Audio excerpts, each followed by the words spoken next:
In one of the first cases ever, a United States corporation has been found liable for something that they actually did. Can we talk about it?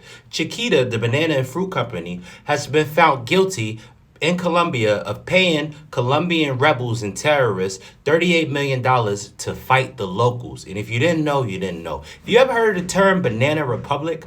Which is basically where a corporation has control over a smaller country's infrastructure, their political agenda, and a bunch of other stuff. That came from Chiquita, because what they was doing in Latin and South America, where they was controlling a lot of the places in Hawaii, where they was controlling a lot of the land and infrastructure, and they set the United States on them to take over this land and use it for banana production. That's basically, if you know the history of Hawaii, that's how Hawaii was colonized and became a state, because the United States, Dole Fruit Company, basically sent the United States in there to take over Hawaii, and now it became one of the states. Well, Colombia don't play that. And the first time ever, a United States corporation has been held liable for stealing. The first time. And this is going to set a precedent. You know, court cases, once you set a precedent, any other corporation can get sued for the same exact thing. They literally created the term banana republic, where they was controlling the infrastructure, controlling the government, controlling the politics, controlling everything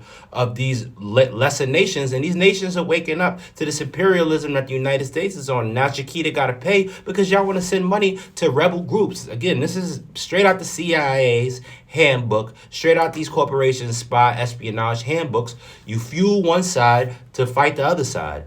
It's divide and conquer. The same thing we doing in Ukraine right now. We're fueling Ukraine side to go against Russia. And in another parallel universe, the foot would be on the other shoe. Because this is what the United States does. We will divide and conquer. We will put you against each other. And Chiquita's been doing this for over 100 years. And now they finally got caught. All right. Their company is literally a history of blood and American imperialism. Again, a lot of people say America is not imperialistic just because we don't take places over.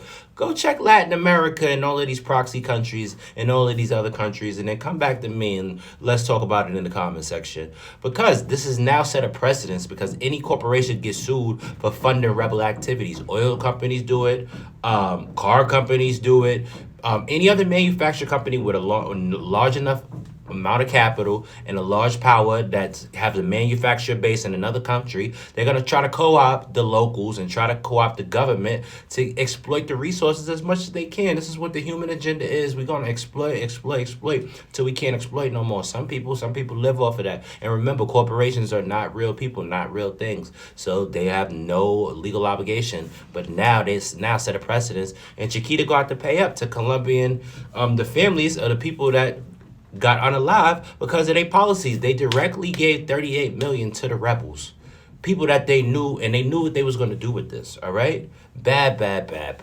corporations. All right. But just for a banana, again, if you know the history behind Chiquita and bananas, just go ahead and just Google the term Banana Republic and you'll know everything you need to know. It's not just a clothing store. It's actually named after a fake dictatorship or a fake government propped up by a corporation where they're just trying to use the government for their own resources. And Colombia has found out about it and they not with it. All right. America, the wool, Joe Biden got the wool being pulled off, and we looking weaker than we ever did right now. So all these other companies and countries are going to try it, and they not with the American BS no more. And nobody should be, all right? Because we play a different game here in the United States. And now an American corporation has now been found liable. So any other corporation that's doing this in any other part of the world that's affecting the local population and causing grief and causing mischief and a bunch of other stuff in another part of the world, you can get sued now. So again, Chiquita gonna have to, they're a multi-billion-dollar company. I was gonna say they gotta sell a couple bananas to get that 38 million. But that's crazy. So imagine, again, basically a banana, I was fueling one side of the rebels, and then I was going with Team Red and against Team Blue. Or I could fund Team Blue against Team Red. Again, it's called divide and conquer. It's one of the oldest arts of war that there is, again, and it always works. It always works. That's what we're going through right now. Democrat, Republicans. I send money to the Democrats to go against the Republicans. I send money to the Republicans to go against the Democrats. Again, it's the American way, all right? It's actually the Roman way. We know we're still following the Roman Empire still in 2024. Can we talk about it? But again, I got a lot more to say about this. I'm probably gonna do another special on this or a more expounded video. But I'm gonna be doing more international stuff and just putting y'all on game because this world's crazy. What y'all think about this in the comment section? Expand upon it. Let's talk.